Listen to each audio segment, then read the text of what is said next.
کچھ عرصہ پہلے آپ نے والدین کی اطاعت پر گفتگو فرمائی تھی، تو اس میں کچھ ایسے پہلو تھے، ایک مفتی صاحب تھے، انہوں نے اس پہ رد بیان کیا ہے، انہوں نے آپ کی بات پر اعتراض کیا ہے، تو اس حوالے سے آپ کیا دوبارہ موقف دینا چاہیں گے؟ میں نے جمعے کے خطاب میں یہ بات کی تھی کہ والدین کی اطاعت کا حکم قرآن میں نہیں ہے۔ اس میں میرے منہ سے ایک سخت لفظ نکل گیا کہ والدین کی اطاعت حرام ہے، جس سے میرا مرادی معنی یہی تھا کہ والدین کی اطاعت کا کوئی تصور نہیں ہے، بلکہ والدین کے ساتھ حسن سلوک کا تصور ہے۔ اچھا، اب مفتی طارق مسعود صاحب نے، بڑے سوشل میڈیا پہ پاپولر ہیں، انہوں نے اس کا جواب دیا اور کہا کہ جی یہ اچھا، اب مجھے حیرت ہوئی کہ مفتی صاحب جیسا سمجھدار آدمی اس موقف کے رد میں جو دلائل دے رہا ہے وہ کتنے عجیب ہیں۔ رانا صاحب وہ کیا دلائل تھے؟ وہ دلائل یہ تھے والدین کے ساتھ حسن سلوک کی ساری تفصیلات اس میں دے رہے تھے،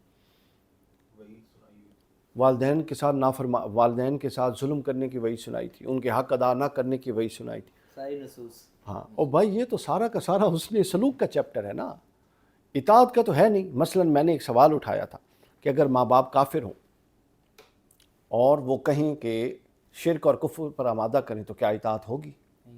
فون تو سیانے بن گیا ہو۔ اس سے آگے بتائیں، ابھی کچھ دن پہلے مجھے ایک خاتون کا فون آیا، وہ باہر کے کسی ملک میں رہتی ہیں، انہوں نے کہا ہے کہ میں حجاب کرنا چاہتی ہوں، میرے والد صاحب اور میرے بھائی مجھے کہتے ہیں کہ ہماری انسلٹ ہوتی ہے جب ہم پارٹیوں میں جاتے ہیں، تم حجاب کر کے جاتی ہو، اور وہ مجھے جبراً کہتے ہیں کہ تم نے حجاب نہیں کرنا بلکہ جینز پہن کے جانی ہے۔ اب بتائیں والدین کی اطاعت ہوگی یہاں پر کہ نہیں ہوگی؟ بھائی صاحب بتائیں۔ نہیں، تو بس یہی بات ہے، اگر کسی کی بھی اطاعت ہے، اللہ کی نافرمانی میں کسی کی بھی اطاعت نہیں ہے، اصول یہ ہے، سمجھ آئیے؟ تو اللہ تعالیٰ کی فرما برداری میں سب کی ہی اطاعت ہے، ٹھیک ہے؟ یعنی اگر والدین کا حکم اللہ تعالیٰ کے حکم سے ٹکراتا ہے تو والدین کیا کسی کی بھی کوئی اطاعت، نہ کسی پیر نہ کسی شیخ، کسی کی بھی اطاعت نہیں۔ اور اگر والدین کی اللہ تعالیٰ کے حکم کی مطابقت میں ہے اور ان کی حکم سے اللہ کے حکم کو تقویت ملتی ہے تو پھر ان کی اطاعت ہو جائے گی۔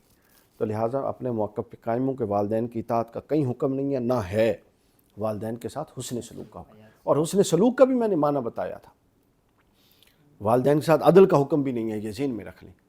ہر رشتے کے ساتھ اس کا حق دینے کا حکم ہے، حق، والدین کا حق دینے کا حکم نہیں ہے۔ حق یہ ہوتا ہے کہ بالفرض آپ سمجھتے ہیں کہ آپ کی والدہ کی ضرورت ہے 20,000 روپیہ، یہ حق ہو گیا۔ ایک آپ کی اسٹیمیشن کے مطابق حق کا تقاضا کیا ہے، ان کی مالی ضرورت، باقی بھی ادب آداب اپنی جگہ، تو ایک اسٹیمیشن کے مطابق آپ ان کی ضرورت کتنی ہے؟ 20,000۔ لہٰذا والدین کا حق نہیں ہے، ان کا کیا ہے؟